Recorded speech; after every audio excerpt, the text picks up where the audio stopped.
How you keep an interesting thing that Sifu does that I find really quite funny. If you lap and punch, you end up with the ball, and then he hits with the other hand.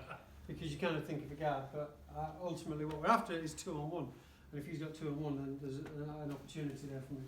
So again, lap and punch, there's the ball, and there's the punch that you can fire in afterwards. Now using that sort of idea, that kind of principle, what I want to look at is, well, chair pie. Chair pie is sliding elbow, and what I'm pretty much going to do is from my tan, it's almost like I'm going to take hold here as I roll over. Now this is best done, I'll do it this way, it's best done if the arms are crossing. So if there's a bit of a cross, if I can force the cross, because no one's going to chuck the tan across. So I'm going to press the tan in a little bit and push with the elbow a little bit. This is also beneficial, this kind of position, if I want to lap, because then, you know, if he's got a good tan, I'm in a Bong Sau and a good Fox Sau, I've got to move all the way across and come back to try and lap. This is also more difficult again if I'm trying to lap just with nothing setting it off. Do you know what I mean? So it's kind of a 0 to 60. So if there's a bit of pressure on that, if he's pushing, great. If he's crossed his arms a little bit and he's pushing, bingo. You know, that's the perfect setup for a lap.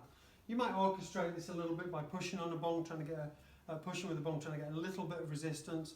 I might then, of course, even encourage my elbow across a tiny bit. I might encourage my foot out across a little bit. So these kind of little movements here that then make the lap sound much more effective.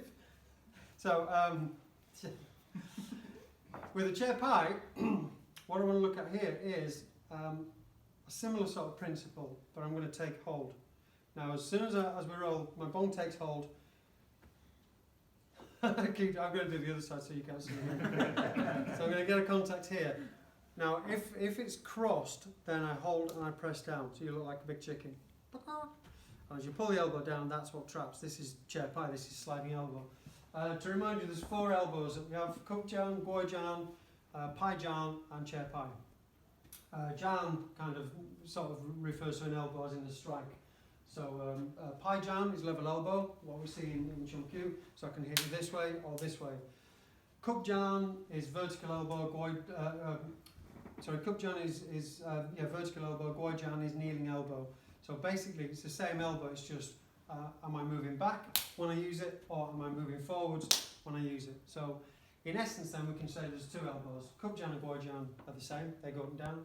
Pai Jarn goes side to side. Chair pie is an elbow, but it's not a strike. So we're looking at this as a trap, if you will. So looking at this in section 8, I'm looking at the after we've checked and we're stepping in with the elbows. So the elbow technique with this. In this principle, if I'm rolling and I take hold, I'm going to roll over and I'm going to press down. So I'm trapping him momentarily, and I'm going to use that principle of Sifu's kind of punching over the bong. So there's the chair pie, and there's the punch, like so. So I'm going to pin and punch. So I'm going to roll my tan to my bong. As it lifts up to bong, I'm taking hold. My elbow continues to go across a little bit, and I push down, and I'm going to hit. Now if he comes around and blocks that here, I'm going to use the same principle again by stepping in with another chair pie. So this is where we're going to see the one elbow and the other elbow. So if you do this on me, so while we're rolling, yeah, you're going to take that, and he comes in with a punch here. If I cover it, you're rolling over again. And that's what we're going to get. So this is that kind of pressing down underneath. Don't be trying to go for the strike. It's not a strike, this one, it's a trap. So we're rolling, you have to change any arm, he's gone to the right bong.